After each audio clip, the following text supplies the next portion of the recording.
And so now, my friends, we turn finally to our case studies. In our case studies today, we're going to be looking at the United Kingdom, Japan, Germany, and France. And again, remembering our seminar question that is going to ask us to choose two of these four examples and to apply the liberal, realist, or constructivist approaches in studying them in a comparative manner. So first, then, we turn to Germany. Germany is probably the European country that offers the most lessons for political scientists. We learn how borders can be artificial. Germany's late unification and subsequent plunge into lunatic nationalism teach us what can go wrong in the construction and stabilization of a new country. West Germany's post-war recovery teaches us what can go right in economic policy. Even better, its post-war constitution teaches us that with a few deft reforms, like a hybrid voting system, constructive no confidence, and 2+ party system, an unstable country can become quite stable. Germany's electoral system that we are about to discuss, where voters pick one party plus one individual, is especially instructive in exploring the advantages and disadvantages of single-member districts and proportional representation.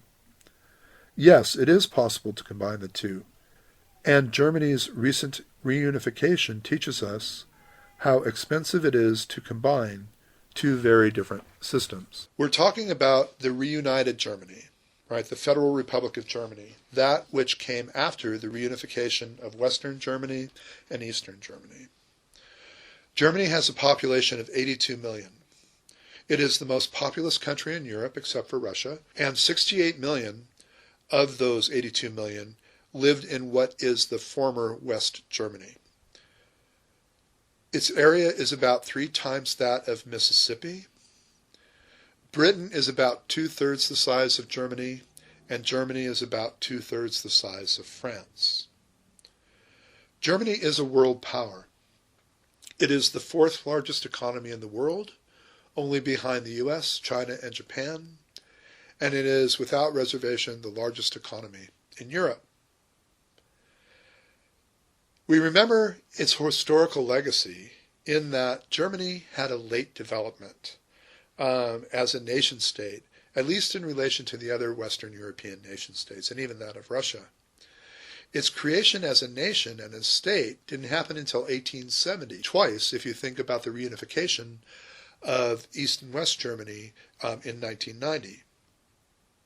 It had late development in industrialization, in democratization, and in its consolidation of democracy. Its remarkable achievement is in its post-war economic development and in its post-war democratic consolidation. In building the nation-state, we harken back then to the Second German Empire of 1871, or the first original German unification. It was marked by industrialization, but was devastated in World War I that happened between 1914 and 1918. Following World War I, the institution of the Treaty of Versailles that closed World War I instituted what is known as the Weimar Republic of 1919. It was Germany's first real experience with democracy, but it had economic problems. First and foremost were the expectations of war reparations imposed on it by the victorious powers. In other words, they had to pay the damages that World War I brought about to the victorious powers. And so if you're trying to rebuild an economic model, if you're trying to rebuild a nation's economy, extracting vast sums for reparations, while it makes sense politically, surely, especially in the world stage, doesn't make sense economically. It had other economic problems, such as the world's Great Depression of 1929, and then finally the rise of the Nazis in 1933, that was actually a response to both the war reparations, the Treaty of Versailles, and the Great Depression. And so democracy broke down, and the Weimar Republic lost its popular elite support. The Nazi Party won 33% of the popular vote in 1932, and the institutions, the democratic institutions of the Weimar Republic, were dismantled then as well, bringing us to the Third Reich of 1933 to 1945, and World War II that ensued at the hands of Hitler and the Nazi Party. Fast forwarding then to the end of World War II, and as with Japan, the unconditional surrender of Germany, we find Germany in ruins, both politically, economically, and culturally. So many military and civilian deaths destroyed the heart of the economy of Germany. Its industry and its transportation were destroyed. I mentioned earlier that the Soviet Union, by virtue of being first on the site in coming into Germany from the east through occupation, effectively controlled occupied Germany and was known to cart off as reparations entire factories, entire trains, and just ripping everything out of Germany and carrying it to the Soviet Union under the guise of reparations. Although the Allies hadn't agreed quite yet from the Potsdam Conference about what the reparations would be, what the value would be, who would get what, etc. The Soviet Union just kind of took matters in hand and took everything that wasn't nailed down. Well, this is going to further debase the economy. I mean, if you have so many military and civilian deaths, if you have so little infrastructure, if your industry and your transportation systems are destroyed, topping on that, one of the worst famines, one of the worst winters in 1944, 1945, that just devastated the food supply across Europe totally. And we'll talk about the EU and the Marshall Plan in a future lecture. But suffice it to say, Germany was in ruins. Furthermore, Germany was divided into West Germany and East Germany. So originally, East Germany was occupied by the Soviet Union, and that included Berlin. Berlin was deep in East Germany.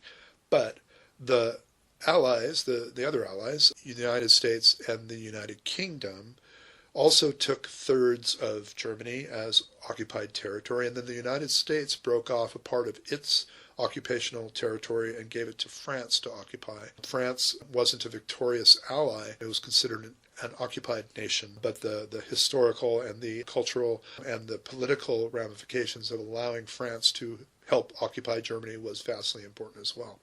So Germany was basically divided into West Germany, France, England, and the United States, coming to be known as the Federal Republic of Germany, and East Germany, dominated by the Soviets, that was known as the German Democratic Republic.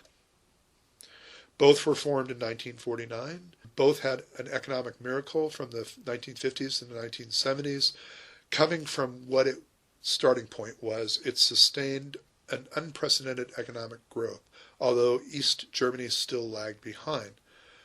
Both were integrated into alliances. West Germany was integrated into the European community and into NATO. The Warsaw Pact that was headed up by the Soviet Union was the Soviet bloc's answer to NATO, creating a Warsaw Pact or an alliance, a military alliance to combat or to counterbalance NATO.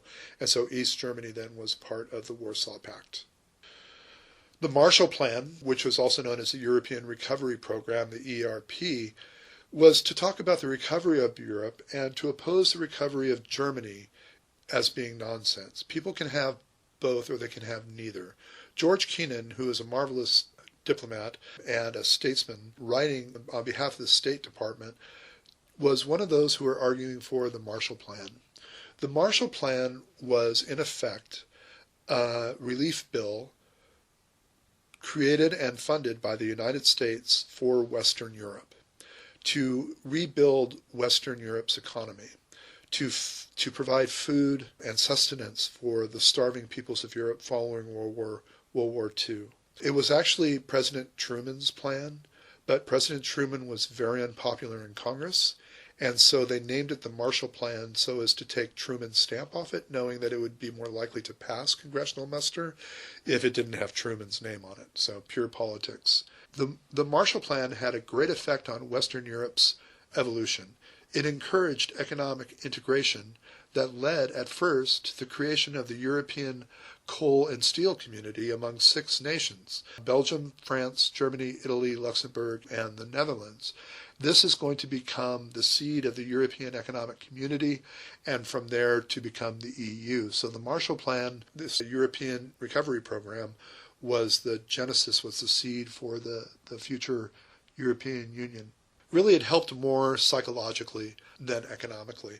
People were starving, they were homeless, they needed immediate sustenance, immediate support, and it was also a way for the United States, through relief and through foreign spending, to actually make friends with Western Europe and to be seen as partner and helper of Western Europe. Why I mention this is Western Germany took part in the Marshall Plan, whereas the Soviet Union, decrying the Marshall Plan as a capitalist plot, shied away from participating in the Marshall Plan. And so the economic recovery stimulus that came to Western Germany did not come to Eastern Germany, causing a pretty serious demarcation between the two. We have German reunification in 1990. The impact of Soviet politics and Gorbachev's reforms in the 1980s are written all over East Germany's history.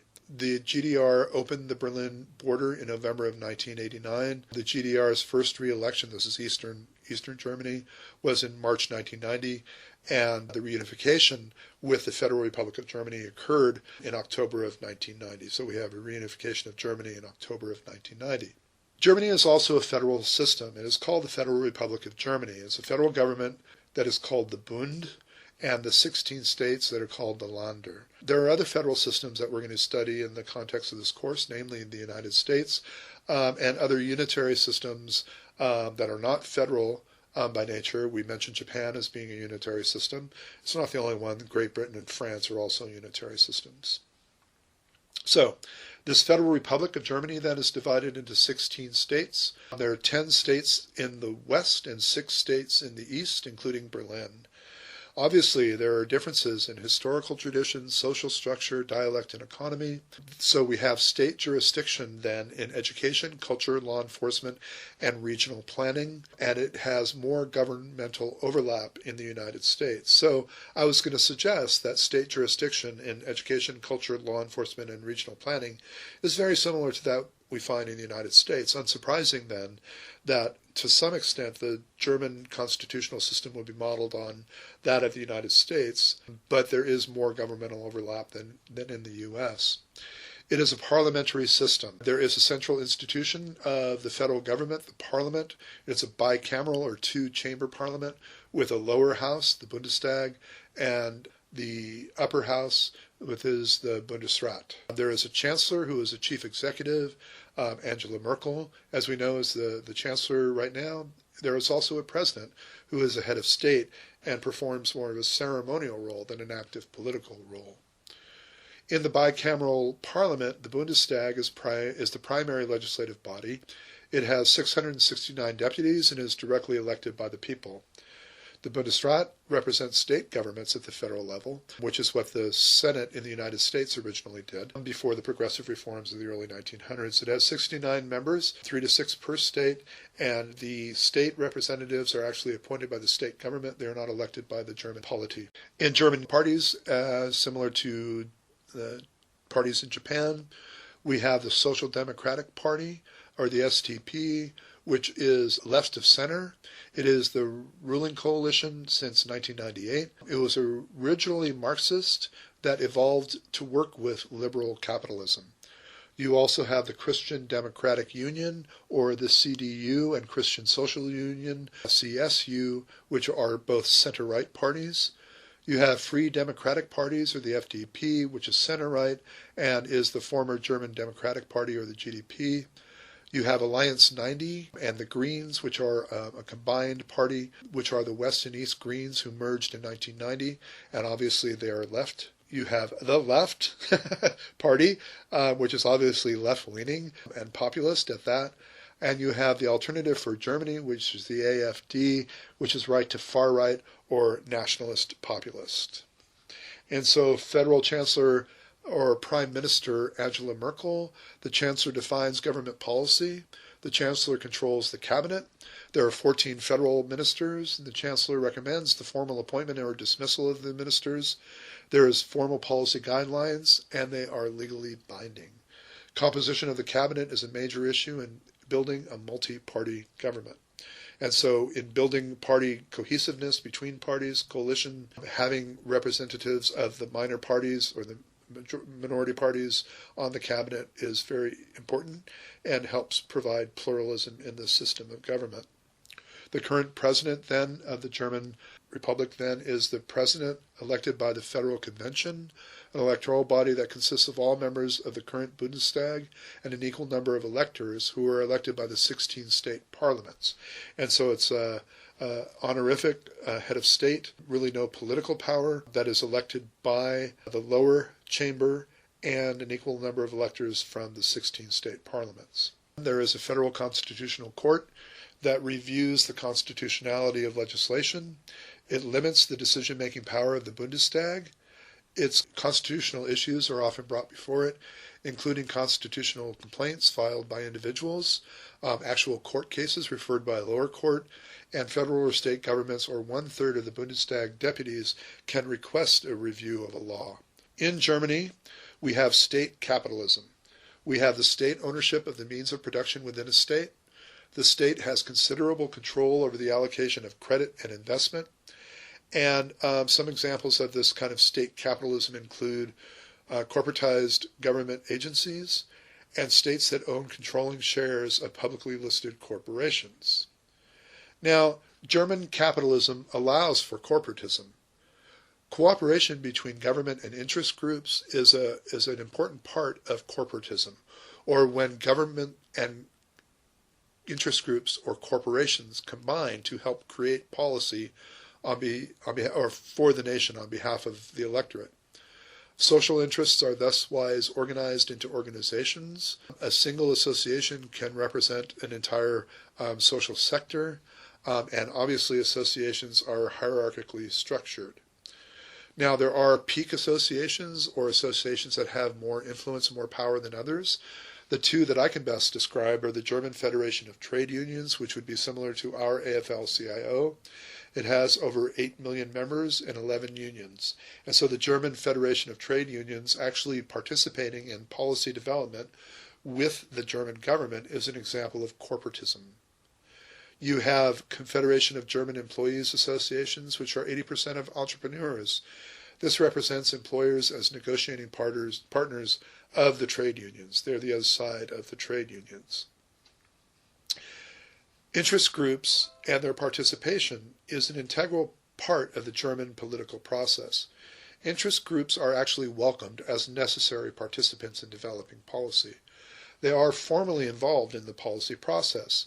Government contacts relevant groups when formulating new policies. They bring them in to participate in that development. They perform a formal advisory role in public administration and in the discussion and negotiation of policy plans. This is an organized capitalism. It is a unique model of combining the state and market. A social market economy, then, is an economic system based on the free market, operated in conjunction with state provision for those unable to sell their labor, such as people who are elderly or unemployed. And it often blurs the distinction between the public and the private sector. And so in a social market economy, this model was implemented after World War II in West Germany. The social market economic model is based on the idea of realizing the benefits of a free market economy, such as economic performance and a high supply of goods. But it hopes to avoid the disadvantages, such as market failure, destructive competition, concentration of economic power, and the antisocial effects of market processes. And so we have then what we call Germany's reluctant capitalism. It is effectively corporatism. It is effectively a social market economy that seeks to combine the best of free market, the best of the Wealth of Nations and Adam Smith, while correcting for its failures, while correcting for destructive competition, concentration of economic power, and antisocial effects. And so in this study, I compare types of industrial capitalism with a view to identifying both convergence and divergence between countries.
We remember Japan's part in World War II, and we'll be talking about this, but the unconditional surrender of the Japanese Empire at the close of hostilities in World War II left the nation bereft, economically, politically, culturally bereft.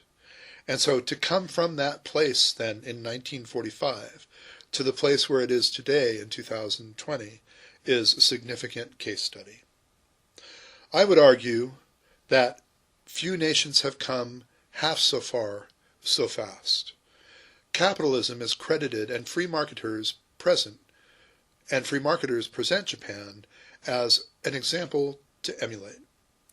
75 years ago, its war-shattered economy was little more than one-third the size of Britain's.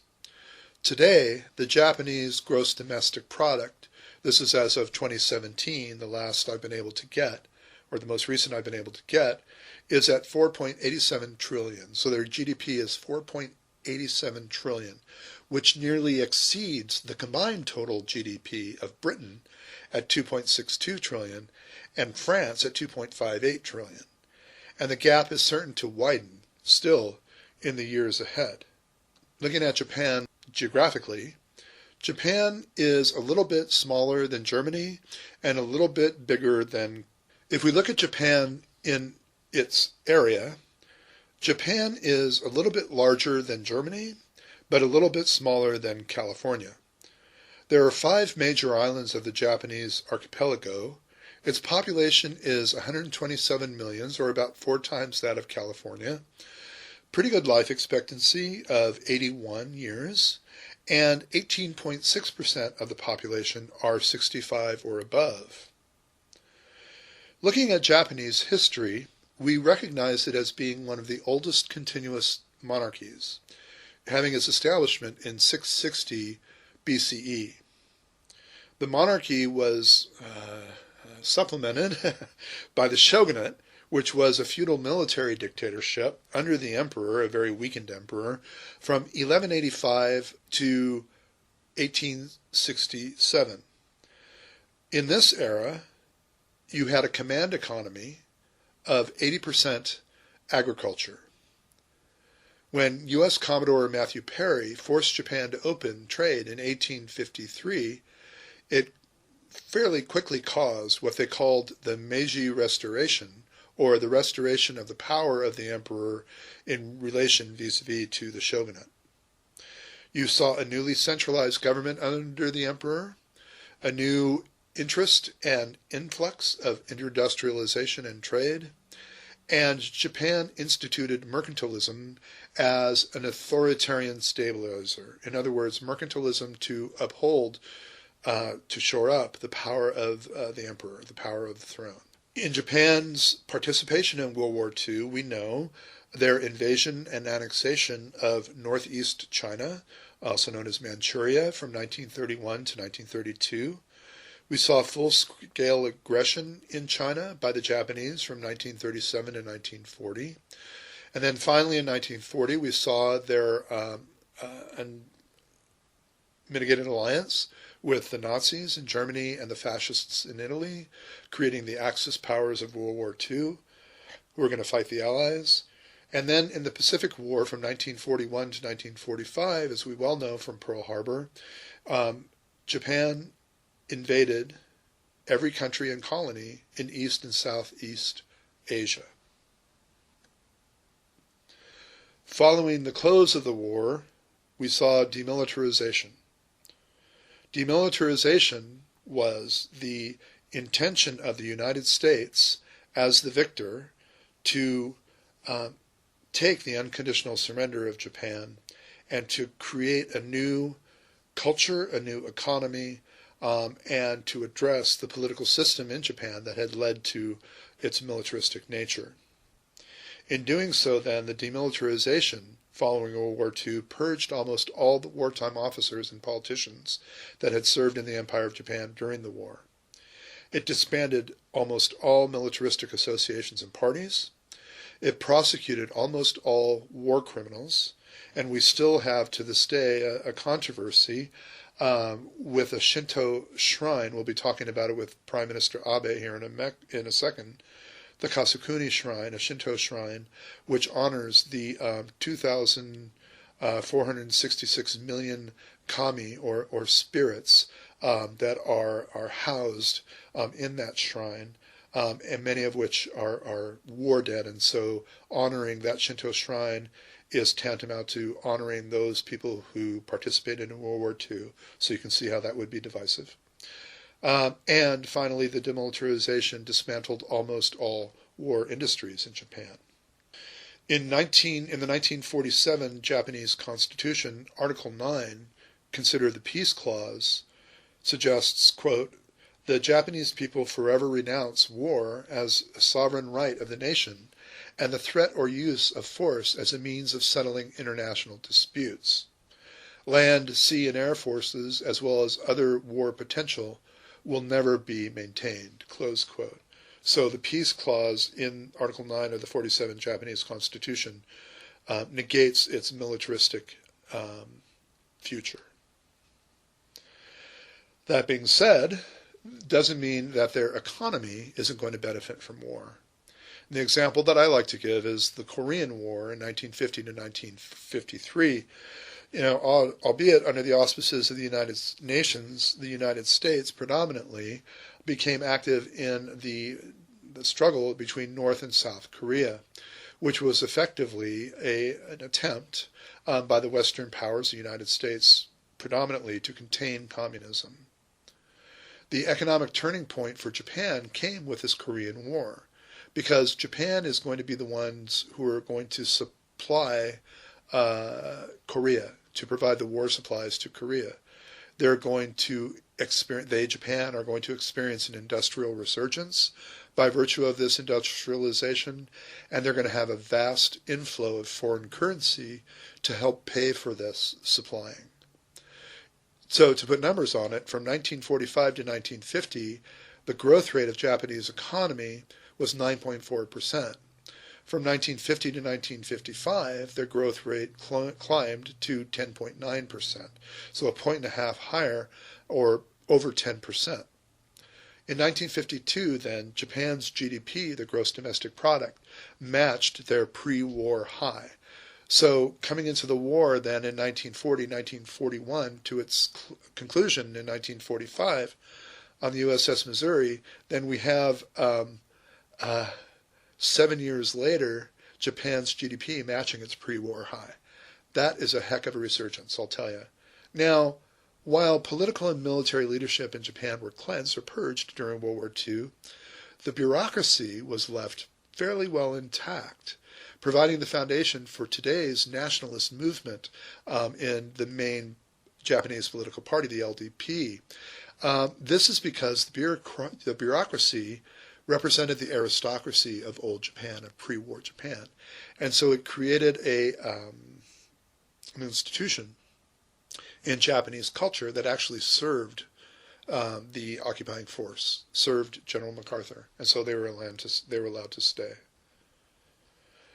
Again, with the Korean War, it was a political turning point for Japan. The United States started to regard Japan as a vital link in the arc of containment against communism. Demilitarization gave way to reconstituting a military force, albeit a self-defense force.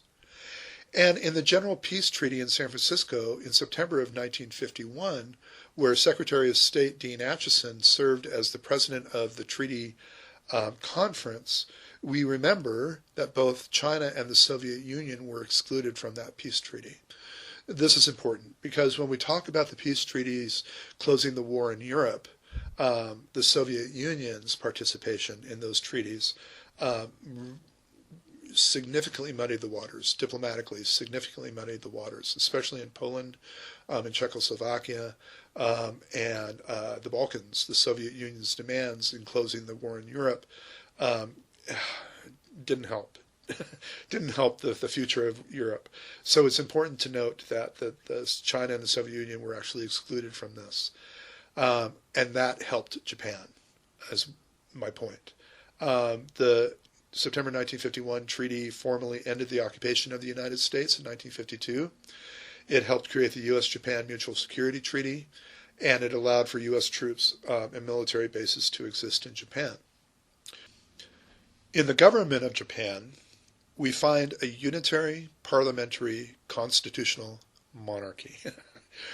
That's a big chunk of change. We can break it down.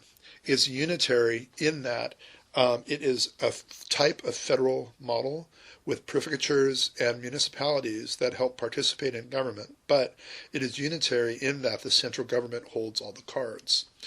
It is parliamentary in that it is the parliament who creates the government. It is from the parliament that the prime minister and the cabinet arise. They are elected by the parliament.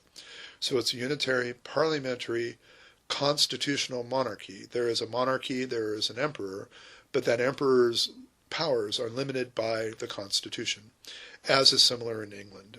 Queen Elizabeth II is a constitutional monarch. She is monarch by virtue of the Constitution. So that's in Japan. So again, a unitary, parliamentary, constitutional monarchy. Say that 3 times fast. There are 47 administrative divisions in this system of government. We'll talk about these, but there is a cabinet, again, that is elected by the Diet, the legislature, and they are the ministers of state and include the prime minister. The prime minister himself is designated by the National Diet, the legislature, and then is appointed by the emperor, who is sovereign. Ministers of state serve at the pleasure of the prime minister, and so the cabinet, although they are designated by the legislature, serve at the pleasure of the prime minister. They work for him. They're appointed and named by the parliament, but they work for the prime minister. He is head of government and commander-in-chief. Now, all my wrangling about who works for whom is important because the Minister for Economy, Trade, and Industry has jurisdiction over Japan's industrial and trade policies, energy security, control of arms exports, and the Economic and Industrial Policy Bureau. So the Minister for the Economy, Trade, and Industry then is going to report to the Prime Minister.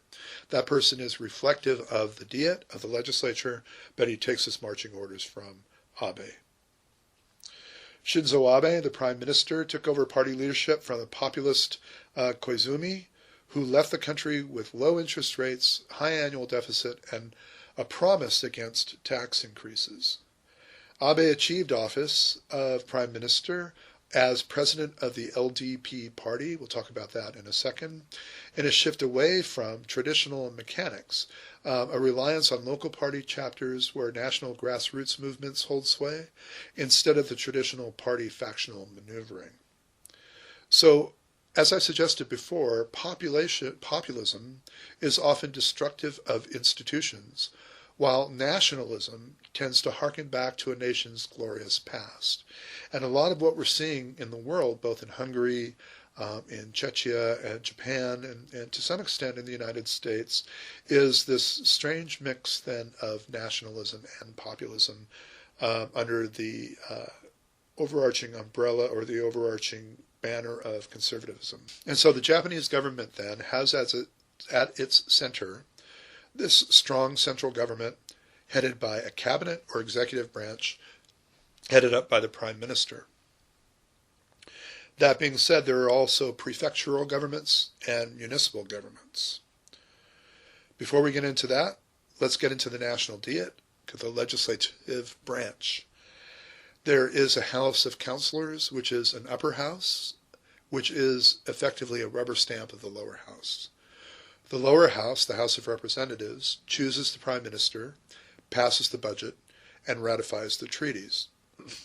Both houses are elected by parallel voting systems. In other words, they're elected individually and independently from each other, but effectively at the same time. The major political parties in the House of Representatives, the preponderance, the majority of which is the LDP, as I suggested before, Shinzo Abe's party, which is the Liberal Democratic Party, LDP. It is the conservative catch-all party, and all prime ministers since 1955 have been members of the LDP. Then we have other parties as a multi-party system that include the Japanese Socialist Party, which has a subset of the Japanese Peace Party. In other words, the Japanese Peace Party is a smaller party that aligns and votes along with the Japanese Socialist Party. There's also the Constitutional Democratic Party. The Komeito aligned with NDP or the NKP. This is a religious party that is aligned with the LDP, much like the Japanese Peace is aligned with the Socialists. You have the Hoppe or the Kibo no To Conservative Party. You have the Japan Communist Party, the JCP, which is effectively anti-emperor, anti-capitalist, and anti-military.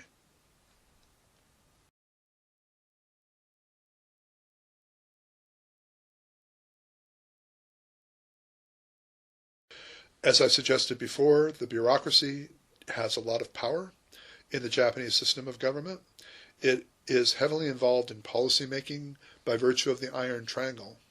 For those of you who have taken an American government class, or perhaps my American government class will know, the Iron Triangle is the unbroken relationship between interest groups in the private sector, legislative committees, or the legislature writ large, and the bureaucracy, or those cabinet-level officers and cabinet-level institutions that serve the government.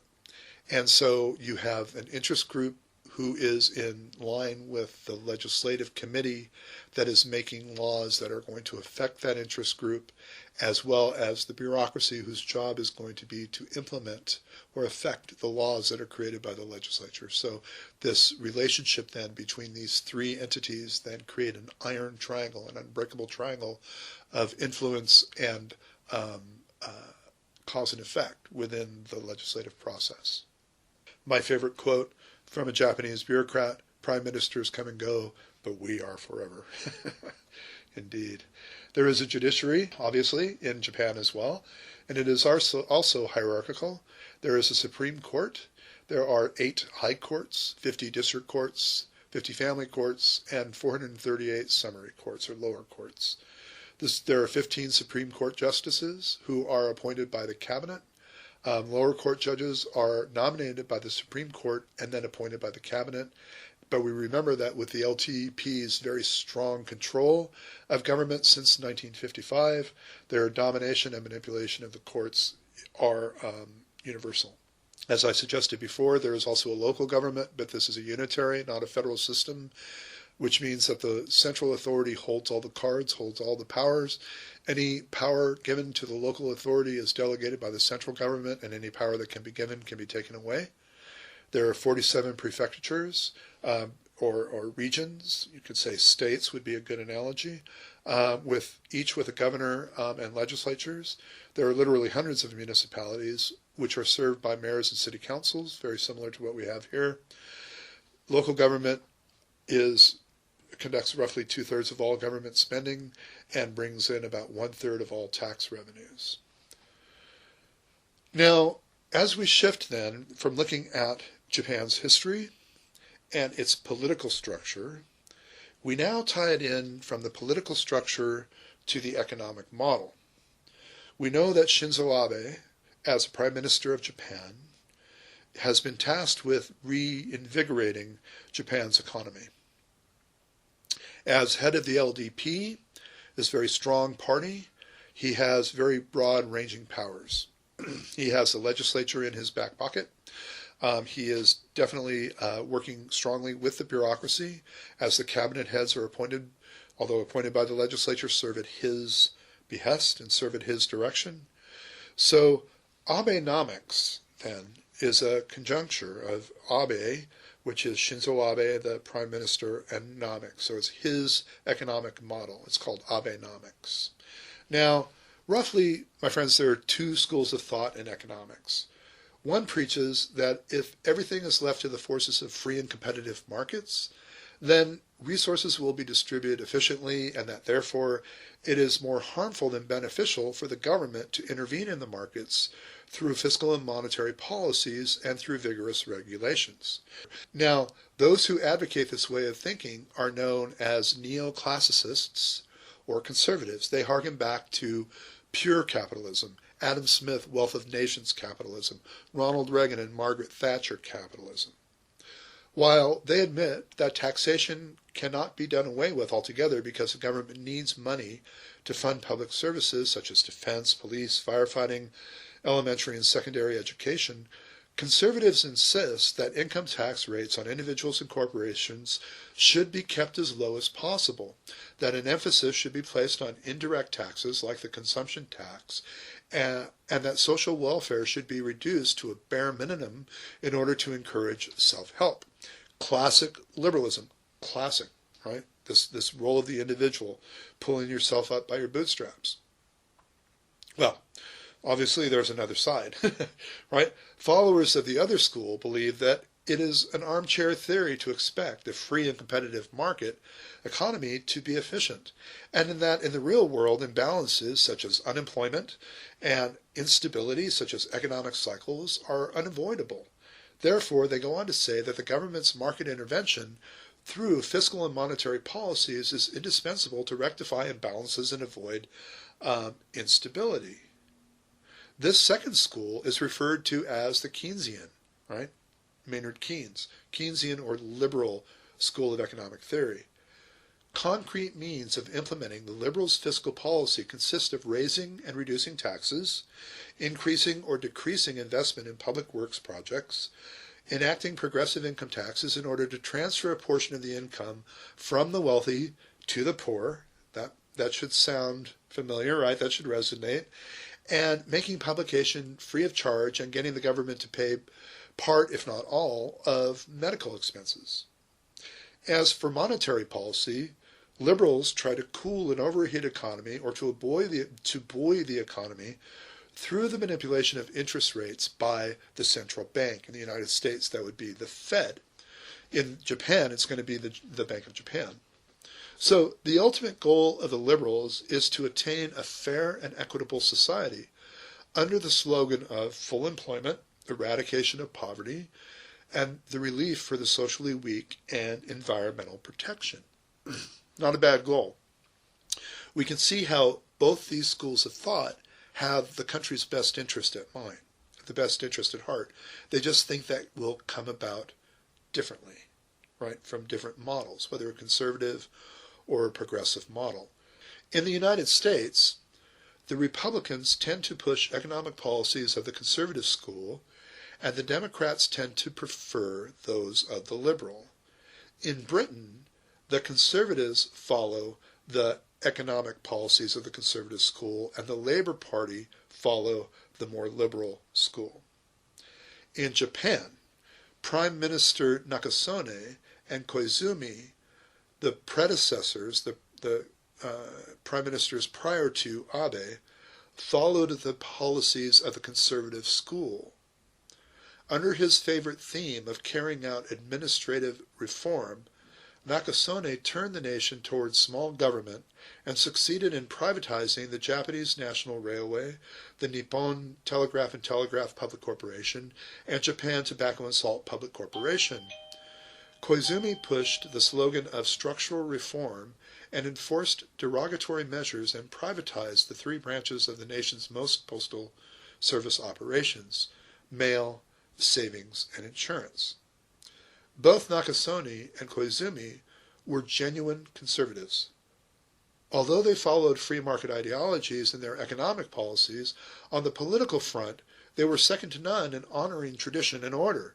Indeed, they never gave up the idea of paying homage to the Japanese war dead at the Yasukuni Shrine that I referred to before. During its reign of power for 3 years and 3 months, from September 2009 to December 2012, the Democratic Party of Japan did not make clear its liberal posture. On the contrary, the DPG made the blunder of betting its political life on the most non-liberal legislative bill to raise the consumption tax rate. What the DPJ had expected to do was run government devoted to sustainable economic growth, the elimination of income inequality through tax reform and fiscal spending, the eradication of regional disparities, free education, and environmental protection. The failure to live up to these expectations shortened the life of the DPJ administration and lowered the party's approval rating, which is now below 10%. In other words, they failed, and they failed miserably. Bold monetary policy constitutes the first arrow of Abenomics. This policy consists in the Bank of Japan setting a target of achieving an annual inflation rate of 2% within 2 years and making unlimited purchase of government bonds from banking institutions. An increase in the monetary base attained through this step would firmly embed inflationary expectations in the minds of the public, thus stimulating household spending on consumer items and investment in housing, and business spending on capital investment. In fiscal 2013, consumer prices rose by 0.4%, and in the ensuing fiscal year went up 2.7%, which was still less than the pre-percent point increase in the consumption tax rate. For fiscal year 2015, consumer prices were projected to rise by less than 0.5%. At the end of 2015, national bonds in the hands of the Bank of Japan ballooned to nearly 30% of the nation's outstanding government bonds. Moreover, the central bank had started purchasing investment securities issued by the Japanese Real Estate Investment Trust in an attempt to put the brakes on falling land prices. The central bank has also begun buying exchange-traded funds, or ETFs, to shore up the stock market. Needless to say, both are high-risk assets. The easy money policy of unconventional dimensions, as Board of Japan Governor Kururu calls it, has had the immediate impact of raising stock market prices and lowering the value of the yen against the dollar. High stock prices have prompted the wealthy to spend money on high-price items, while the cheap yen has served to boost sales and profits of export-oriented corporations. The cheap yen has also led to a sharp increase in the number of foreign visitors to Japan.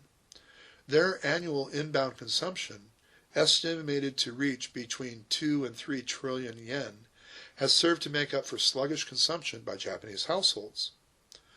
All told, however, the prevailing economic situation in Japan is undoubtedly far from the virtuous circle envisioned by the government and the Bank of Japan. That the easy money policy of unconventional dimensions would create inflationary expectations among the public, stimulating domestic demand, and eventually leading to inflation and thus economic growth. The second arrow of Abenomics is called flexible fiscal policy, and it has not lived up to its reputation either. Nor has anything remarkable emerged from the growth strategy to encourage private sector investment, which constitutes the third arrow in the 3 years since Abenomics made its debut. From the outset, American Keynesian economists like Paul Krugman have highly praised Abenomics.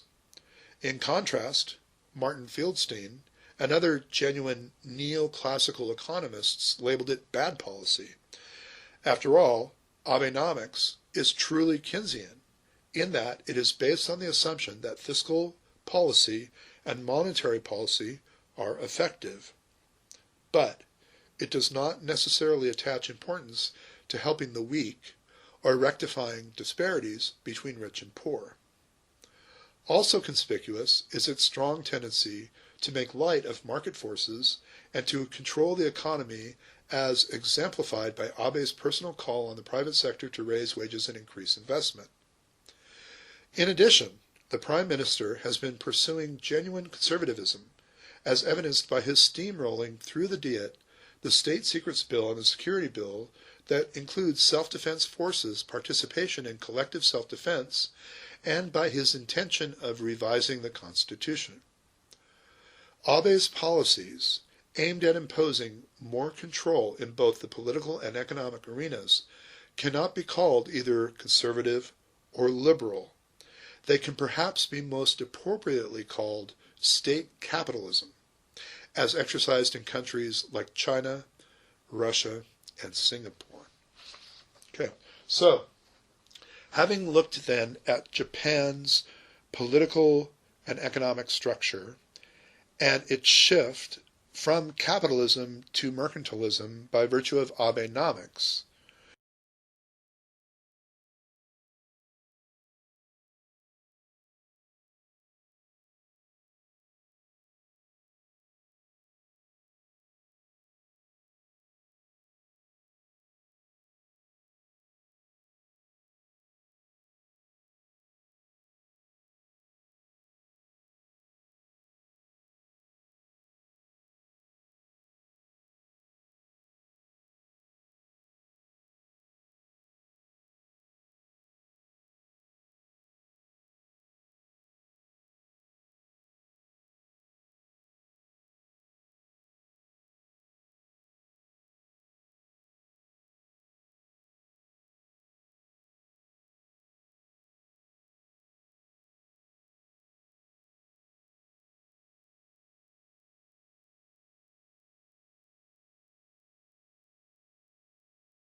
in French history, we find that it has manifested itself through 5 republics and 2 empires. We have the First Republic that was ended in 1803 by Napoleon and the creation of Napoleon's First Empire. We then have the Second Republic that was ended in 1851 by Napoleon III's Second Empire. The Third Republic was ended in 1940 by German occupation, and then the Fourth Republic lasted from 1946 until 1958, so following the liberation of France at the end of World War II, going then until 1958. The Fifth Republic then has its originations in the Fourth Republic. The Fourth Republic, again, was established in 1946, and it was a parliamentary form of government that collapsed in 1958. The main cause of its collapse was its political instability. The parliament in the Fourth Republic was very fragmented, and the executive was very weak as a result of unstable parliamentary coalitions.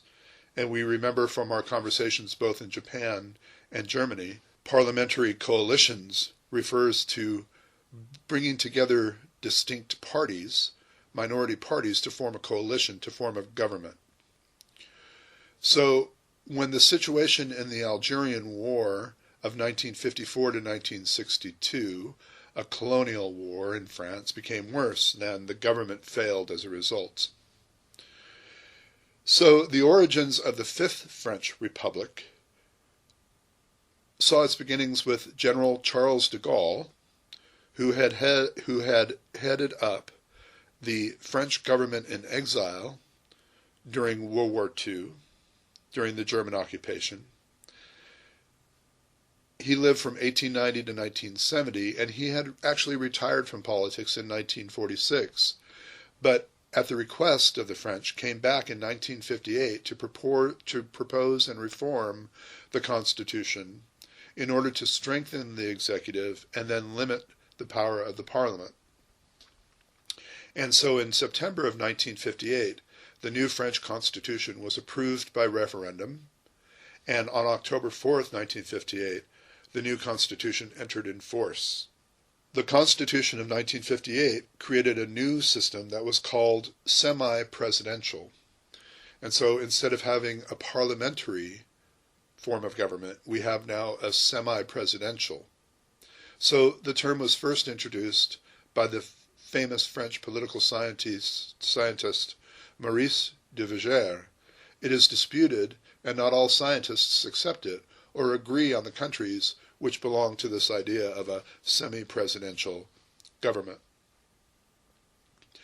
The essential forms of the current French government include a president of the Republic who serves as head of state. They are elected for 5 years, well, since constitutional revision of 2000, before it was 7 years, and they are elected through direct universal suffrage, with some very significant powers of political direction. Another aspect of an essential form of the French government is that it includes a prime minister. The government is guided by the prime minister, who is appointed by the president, but is politically accountable to the parliament, which can revoke their confidence in the prime minister. So in many cases, the head of state and the head of government are two different offices. Whether that office is head of state or head of government, and whether that is a prime minister or a president, is different from system of government to system of government. In France, though, the government is guided by the prime minister, who is appointed by the president. The president is head of state. The prime minister, ostensibly, is head of government. There are other essential elements to the French form of government. It is a system of distribution of executive power that implies a sharing of political functions between the head of state and the head of government, and therefore doesn't exclude the possibility of a political conflict among them about the exercise of that power. Indeed, the office of the president is the result of a compromise between de Gaulle's more radical ideas, in that he wanted to give powers of political direction to the president, and those who inclined toward the parliamentary system and wanted to imitate the Westminster model as found in the United Kingdom. The outcome was a system where the president had mostly arbitrary functions within a form of government that significantly weakened the powers of the parliament and the political parties, strengthened the powers of the executive, but did not assign to the president the direction of the executive. Well, so you have the Constitution versus the actual role of the president. In France, the Constitution seems to assign to the president a mostly arbitral function, or an arbitrary function. However, if one analyzes the single functions assigned to the president and the ways in which those functions are concretely exercised, one can appreciate the politically active role that the president plays. And they enjoy decisional autonomy, buck stops here autonomy, in which heads of state and parliamentary forms of government don't often have. The president controls the government according to the French Constitution in Article 9. It is the president and not the prime minister who presides at the Council of Ministers and decides the agenda.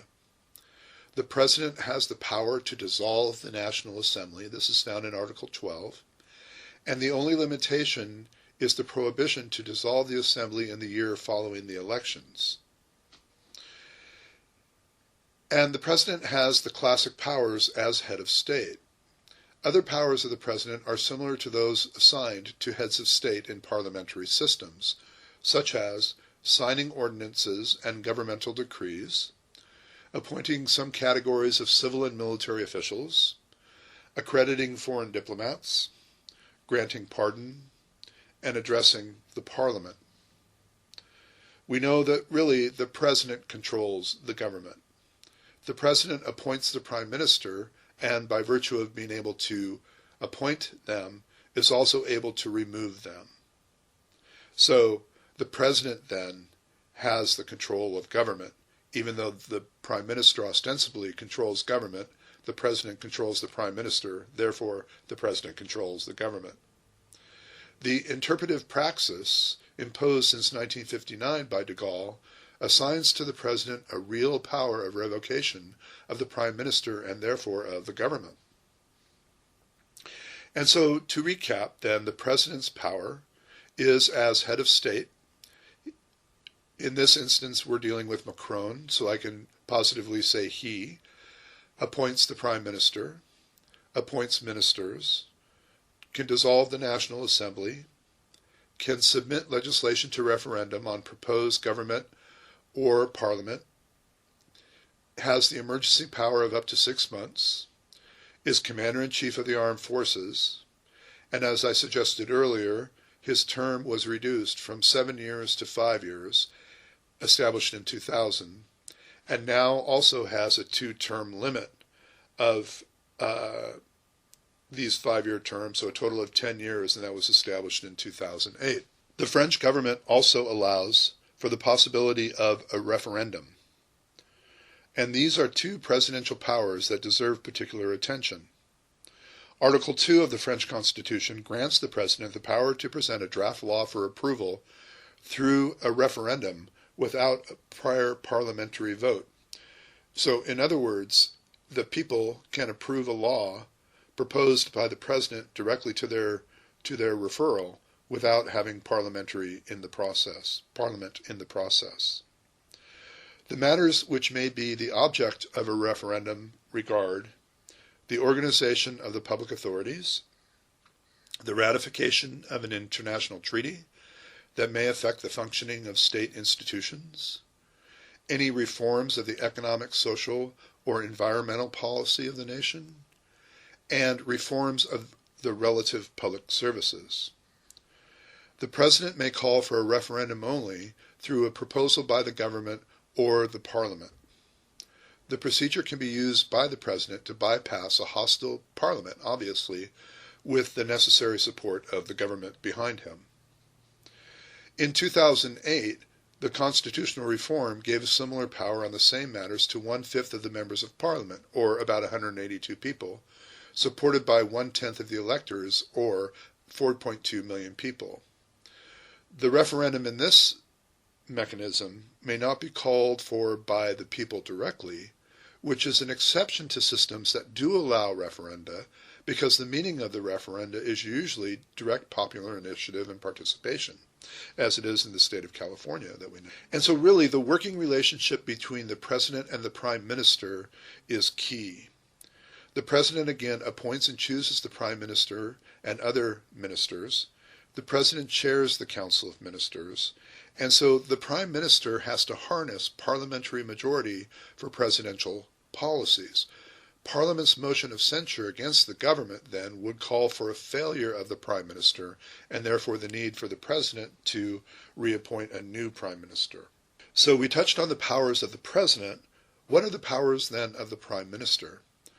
The Constitution, in fact, assigns also to the prime minister very significant powers of political direction. This is consistent with the general strengthening of the executive versus the legislature introduced by Charles de Gaulle in the 1958 Constitution, specifically in Articles 20 and 21 of the French Constitution. The interpretation of the Constitution of de Gaulle and his party shifted the center of gravity of the system toward the president, to give the president more power in relation to the parliament, because that was the problem with the prior constitution. It kept stalling because parliamentary cohesion was lacking. But the Constitution allows also a different allocation of power. During the presidency of Valéry Giscard d'Estaing, from 1974 to 1981, the role of the prime minister became much more important for political reasons. Insofar as the legislature is concerned, as we've touched on a number of times, the 1958 French Constitution restricted the power of Parliament in the Fifth Republic. Its makeup is thus. There are two houses, a National Assembly of 577 members, and an upper house, a Senate, of 321. Senators are indirectly elected by an electoral college. This is representative of less than 50,000 people. They are selected by municipal, departmental, and regional councils, and rural constituencies are often overrepresented. The Senate can initiate legislation. The Senate must consider all bills adopted by the National Assembly. If the two houses disagree, government can appoint a joint committee to try to resolve those differences, or government can resubmit the bill to the National Assembly for a definitive vote. Then this more representative, this broader, ostensibly lower chamber, the National Assembly, in which there are 577 deputies, each elected by a single member constituency through a two-round voting system. Thus, 289 seats are required for a majority in the National Assembly. The Assembly is presided over by a president, currently Richard Ferrand, nominally from the largest party represented, assisted by vice presidents from across the represented political spectrum. The term of the National Assembly is 5 years. However, the President of the Republic may dissolve the Assembly, as we've talked about before, thereby calling for new elections, unless it has been dissolved in the preceding 12 months. The judiciary in France is a little different from that in the United States. France has no tradition of judicial review. Until 1958, courts determined guilt or innocence of individuals accused of crime. It also has now a constitutional council. The council examines legislation and international treaties and decides whether or not they conform to the Constitution. In the bureaucracy of France, we find civil servants in which political parties, the National Assembly, the cabinet, and big business are dominated, usually by former civil servants. They call this the Grand Corps, the bureaucracy. The recruitment process for elites invariably includes an education in one of the more grand schools, Ivy League schools, particularly the École Nationale d'Administration and the École Polytechnique. I'm sorry, my French is just awful. You'll have to forgive me. The Grands Corps is a highly competent, well-educated group of administrators. The elite is highly integrated and plays a major role in decision-making in and outside of government.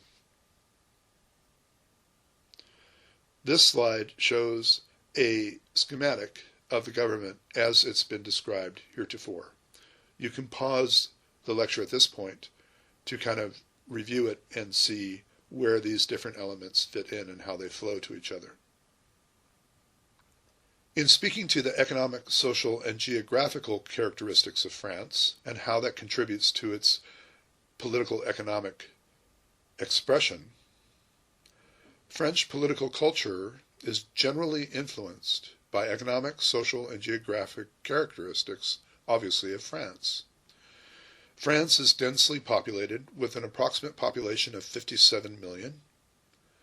Although the typical French citizen lives in an urban area today, the agricultural areas of France do remain strong. Social and economic gaps exist between Parisians, those who live in Paris, and the rest of the country, with per capita income in Paris about 60% higher than those in the rest of the country. The northeast quadrant around Paris is highly urbanized and industrialized, while the west and the south remain rural and agricultural. France, obviously, is famous for its wine, its produce, its poultry, its grains, and its geese. There is a vital importance to the ideology in France and as it is linked to its history. The French are fascinated with their own history and love abstract and symbolic discussions. They have their roots in the days of the absolute monarchs, when intellectuals and the bourgeoisie had no status, and in response to their demands, the monarchs gave them the right to discuss abstractions freely. there is an inherent distrust of government and politics in France. The modern tendency is to distrust the government, but that tendency to criticize the government and think it not to be trusted does not affect the loyalty that the common citizen holds for local government officials. In prior lectures, we've defined nationalism and we've compared it and contrasted it to populism. In France, there is a very important, dearly held sense of nationalism. The legitimacy of the government is based largely on a broad-based sense of nationalism, a pride in France, a love of its history, and an instinct to preserve French culture that is alive and well in the hearts of most French citizens. So, despite the conflict and disagreements in and among the French political culture is held together by this very important sense of nationalism. There has been in the past very conflictual political culture, an agreement to disagree. The division in political opinions into left and right is nothing new to France. It goes back to the French Revolution and remains an important force today. Consensus often has been reached by uniting behind a strong, charismatic leader, only to be lost when the leader dies or goes into disfavor. Cycles of consensus, followed by alienation, seem to be typical of the French political culture. Now, this conflictual political culture is going to come into play very definitely when we talk about our seminar question, when we reintroduce our seminar. And so, in society and politics, there are divisions in France. Divisions between the middle class and the working class, between the rural and the urban, between religious and non-religious, and between the native French and immigrants. In the political parties of France, we find a multi-party system, and we know until the Fifth Republic, parties have been weak and unstable, with party membership being relatively low. As in the United States, very few voters are actually members of political parties. Currently, the parties have stabilized and appear to be forming long-lasting coalitions than those they experienced in the Third and Fourth Republics. 5 major political parties still are very important in determining policy and defining voting behavior. The parties in France currently are the UDI, which are the Union Democrats and Independents, and they date from 2012. You have the Socialist Party, which includes social democracy and dozens of iterations, and they harken back actually to 1929. You have the DM, or the Democratic Movement, that began its participation in 2017. You have LR, or Les Républicains, who began their party in 2002. And you have the REM, the Republicans, who were established in 2016. And so while there are 5 major parties, you'll find that with the exception of the Socialist Party, all of them have been formed in the last 20 years. And so parties are a vibrant, contemporary reflection of the politics and the ideologies of the voting public generally. So again, on the left, you have the Communist Party, the PCF, and the Socialist Party, the PS. And on the right, you have the Rally for the Republic, RPR, the Union for French Democracy, UDF, and the National Front. Interest groups in France are numerous but weak. They're fragmented. The most powerful ones tend to be the unions. The strongest one, the CGT, the General Confederation of Labor, is affiliated with the Communist Party. The CFDT, the French Democratic Confederation of Labor, actually began as a Catholic union, but dropped its ties to the church during the 1970s and now has closer ties to the Socialist Party. The Workers' Force is the most moderate of the 3, but also has some connections to the Socialist Party. Now again, this is going to become important because if we're talking about determinism and structuralism, we're really talking about, in great effect, socialism and the effect of Marx on socialist ideology. In public policy in France, there is a powerful combination of a strong executive, then, firm parliamentary majorities, and an integrated, competent political elite. In recent years, however, the regime has faced serious problems in adapting to the growing importance of international forces that have weakened the economy and the political system.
There are traditional elements that include the antiquated features of the monarchy and the unwritten constitution in the British system.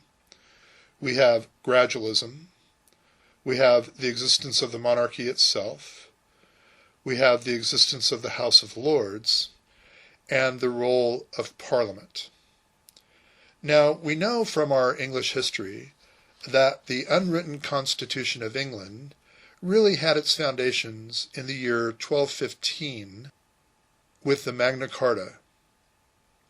We know that Magna Carta established that even the monarch would be bound by law, that there must be common council before taxes were imposed, that courts had to be held at regular times and at fixed places, that there was an inherent due process, and most importantly for our studies today, it established the ideal of the freedom of trade. The unwritten Constitution of England was furthered in 1689 in what was termed the Glorious Revolution that established the Act of Settlement between King William and Queen Mary and Parliament. In this, it established parliamentary supremacy as the final say in establishing law in England. Now, which isn't to say that the king or the queen doesn't, in theory, have the absolute and judicially unchallengeable power to refuse their assent to conventions or laws. Nevertheless, the Parliament is supreme, even though the king or queen is sovereign. These are the unwritten rules of the British constitutional system, furthered by what we call a nomocracy, N-O-M-O-C-R-A-C-Y, nomocracy, that is the rule of law. And so the British parliamentary system then establishes the supremacy of the rule of law as established by Parliament. And so these unwritten rules forming the Constitution in England are really broken down into law. And this includes the Prime Minister, their functions and how they're appointed. Again, the fact that the king or queen, in theory, has absolute, judicially unchallengeable power to refuse their assent. And finally, that the courts and the judgments of the courts are actually subsumed to the Parliament. In other words, there is no power greater than Parliament, and that includes the court or the sovereign, the king. Quite a different system than what we're used to seeing when we looked at France, when we looked at Germany, and when we looked at Japan. And so these different systems of government then are establishing different opportunities, case studies for us to look at the different perspectives. So then, going further into our British Constitution, we turn to the role of the monarchy. The Queen, the monarch, the rule of one, must give royal assent to all legislation passed by both houses of Parliament.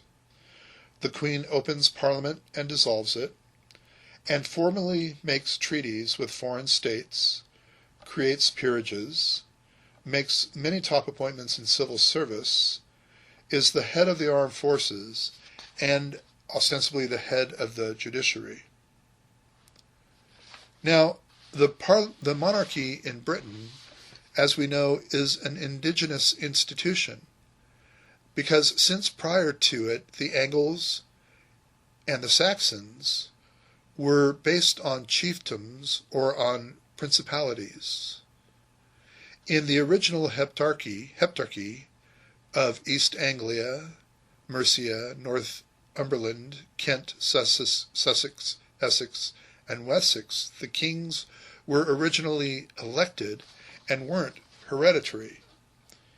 Kingship was the central institution around which the Constitution grew. Now, this suggests there is common law, or the customs of the people, that are going to be establishing this monarchy and this system of government that rose in England. As we said, the king was limited in his acts by a steadily growing body of customs and agreements such as Magna Carta.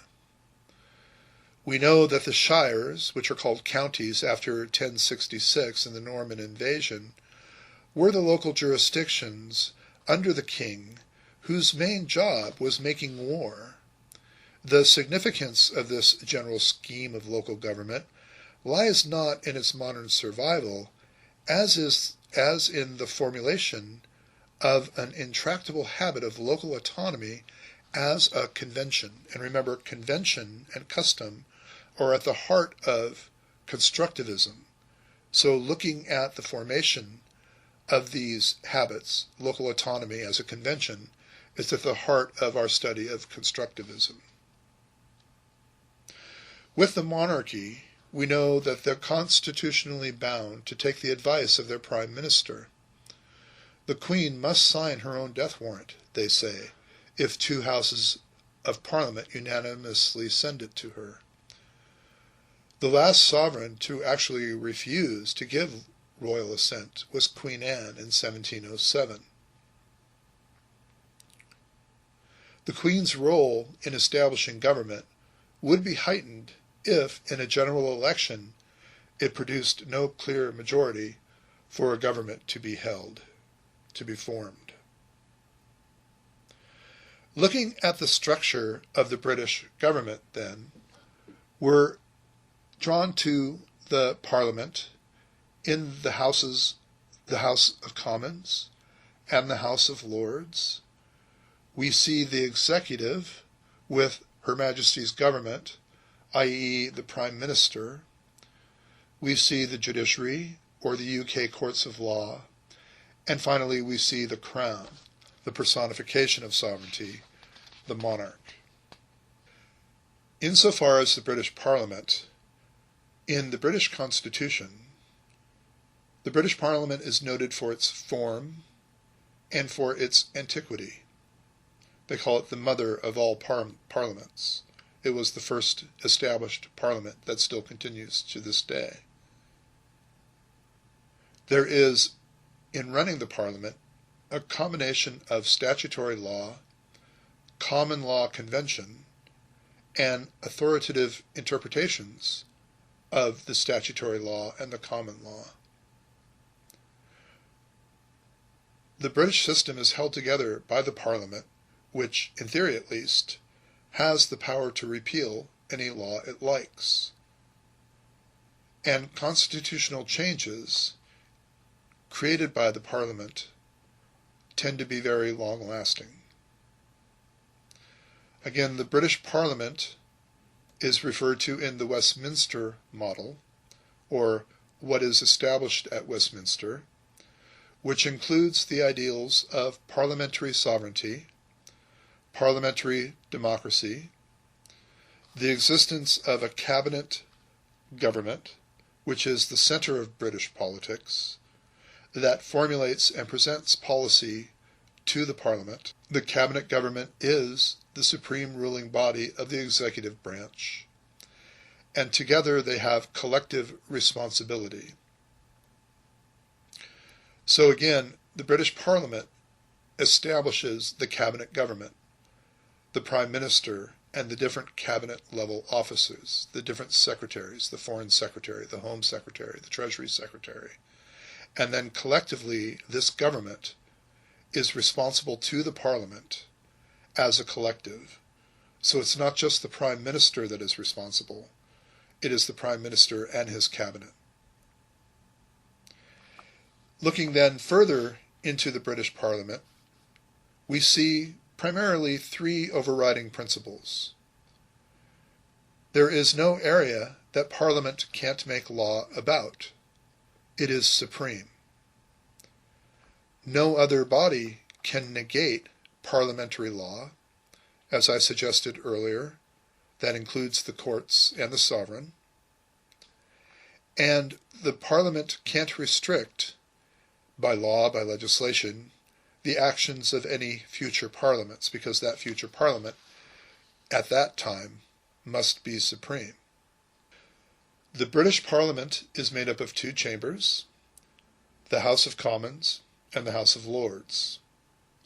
The House of Commons, most commonly equated to the United States House of Representatives, represents constituent interest, examines and passes legislation, and scrutinizes the activities of the government. We will go further into the House of Commons in a moment. With the House of Lords, which we will also go into further, we understand that it processes and revises legislation, that it acts as a check on the parliamentary government, the Prime Minister and the Cabinet, that it provides a forum of independent expertise, and does act as a final court of appeal from the judiciary, So as cases come up through the judiciary, the House of Lords acts as a final court of appeal. And so the House of Commons, in creating the House of Commons, the road to Parliament, in the election process, holds what's called the first past the post, or the person winning the most votes wins, which is common in countries that were of British origin or originally British colonies.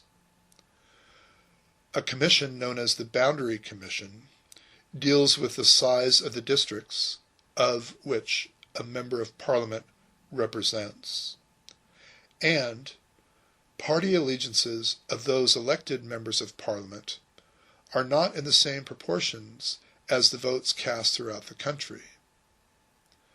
And finally, the turnout in elections for Parliament have been declining in the last 20 years.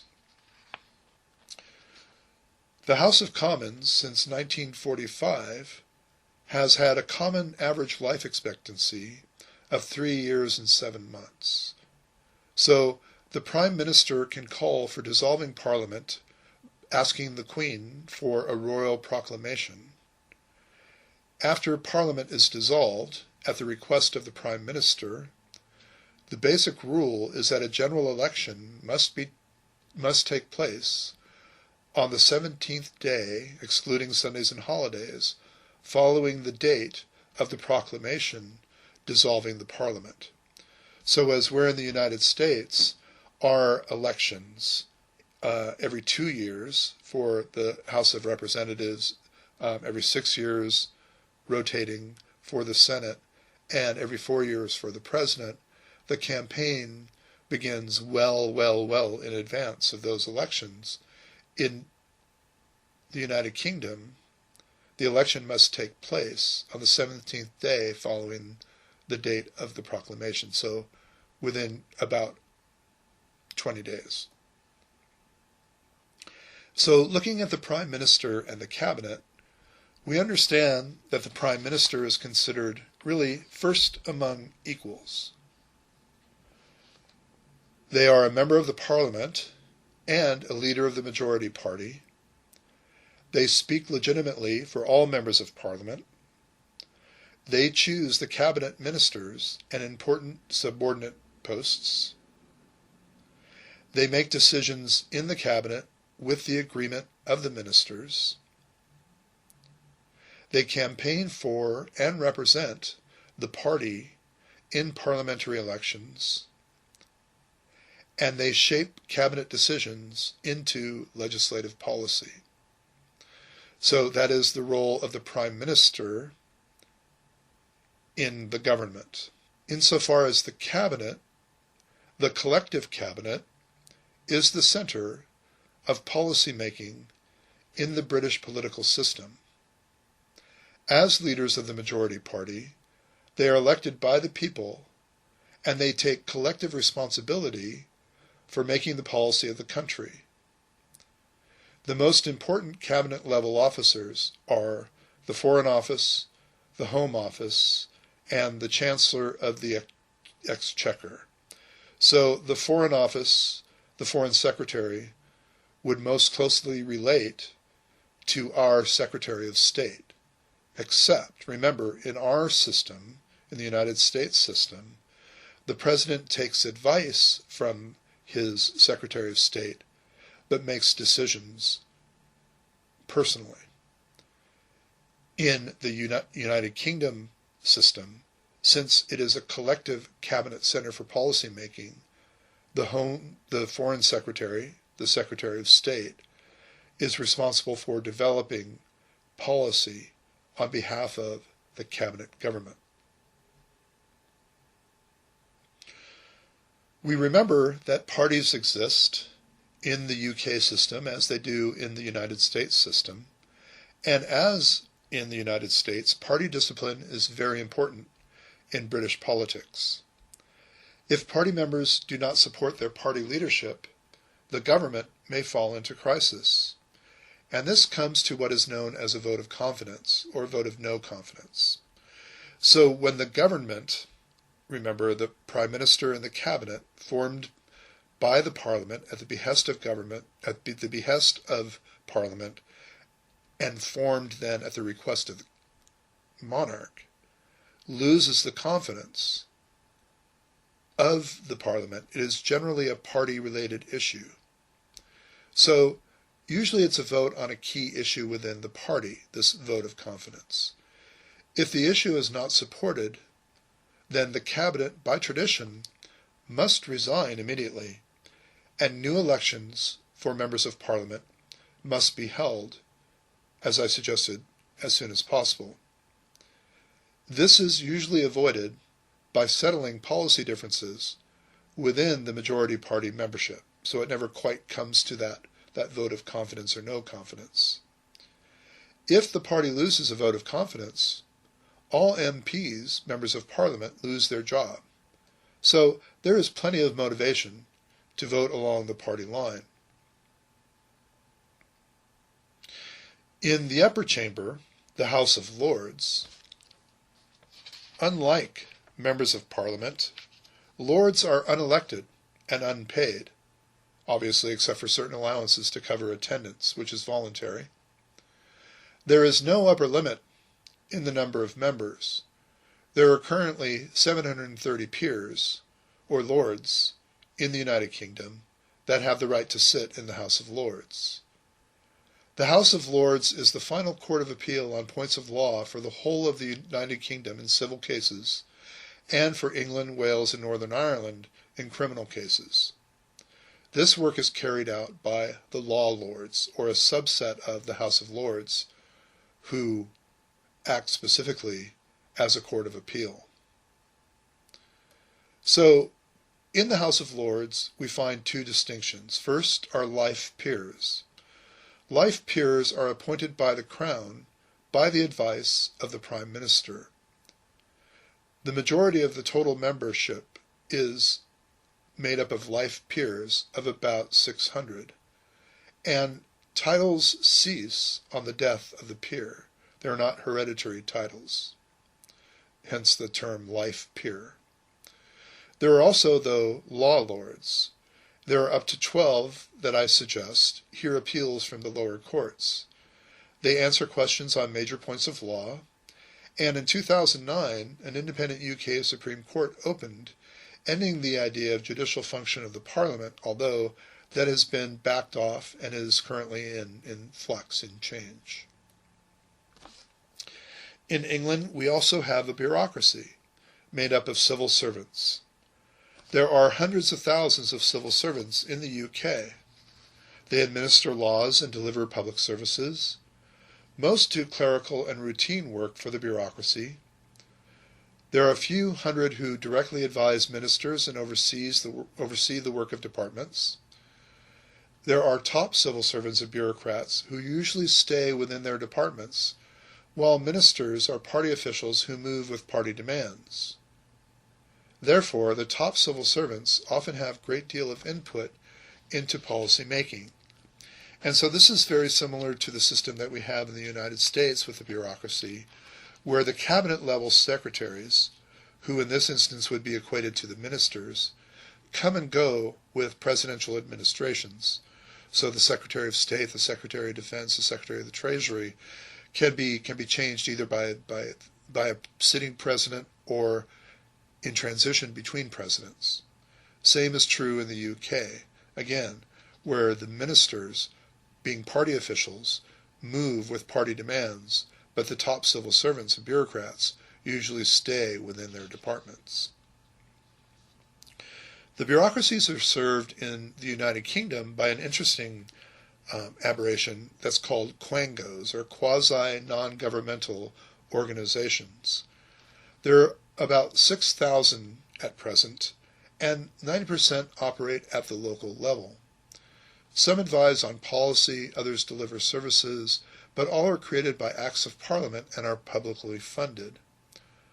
A couple of examples would be the Forestry Commission, the British National Trust, that covers publicly held land and special historical sites, and also the Crown Estate. The Crown Estate is a quango, a quasi-non-governmental organization that supports specific royal residences such as Buckingham Palace and Windsor Castle. The sovereign, Queen Elizabeth, doesn't herself own Buckingham Palace or Windsor Castle. They're held in trust by the Crown Estate, which is a quango, or a part of the bureaucracy. As I've suggested before, the judiciary branch in the United Kingdom comes under parliamentary sovereignty. In other words, Parliament's decisions are final, and thus has limited in the United Kingdom the development of judicial review as we have in the United States.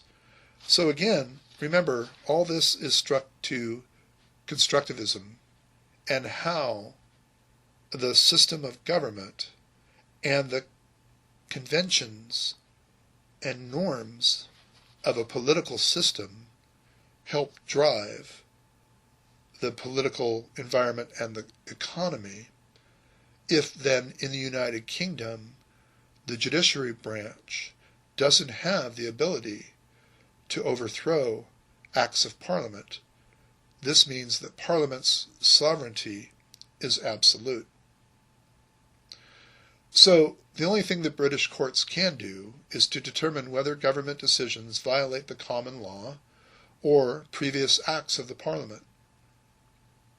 By tradition, British courts cannot impose their rulings upon Parliament, the Prime Minister, or the Cabinet. Now, we know that the law lords can settle disputes from lower courts. They are a court of appeal, but they do not have the power of judicial review, so their authority is inherently limited. As I suggested in the prior slide, there was a Constitutional Reform Act of 2005 that provides for a Supreme Court of the United Kingdom to take over the existing role of the law lords, but that is in flux in 2020, and we're not quite sure where that's going to land yet. So then, remember that the judicial branch, as established in 2009, currently has the highest appellate court in all matters of English law, Welsh law, Northern Irish law, Scottish law, and the devolution of issues. There are 12 professional judges appointed by the House of Lords. There are no term limits, but they can be removed by an address of Parliament because Parliament is supreme. Judges are forced to retire either at 70 or at 75, and the composition of the court is a president, a deputy president, and 12 permanent justices. So that is a review of the UK political system, looking at it as a very unique system, an unwritten constitutional system of norms and conventions. It's really very unique, which lends it well to our study of constructivism. Having then concluded our 4 case studies of Germany, Japan, France, and Britain, we turn back to our seminar question. As stated, each of the 3 main IR perspectives, realism, liberalism, and constructivism, has its own view of the state as described in Chapter 3 of our textbook, as well as in our recorded lecture on IR theory.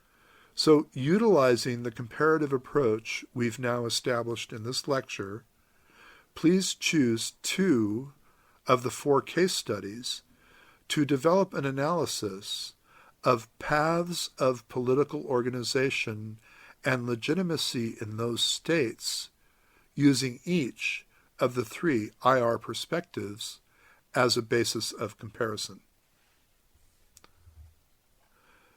Again, this is Mike Corrali for the International Relations course online.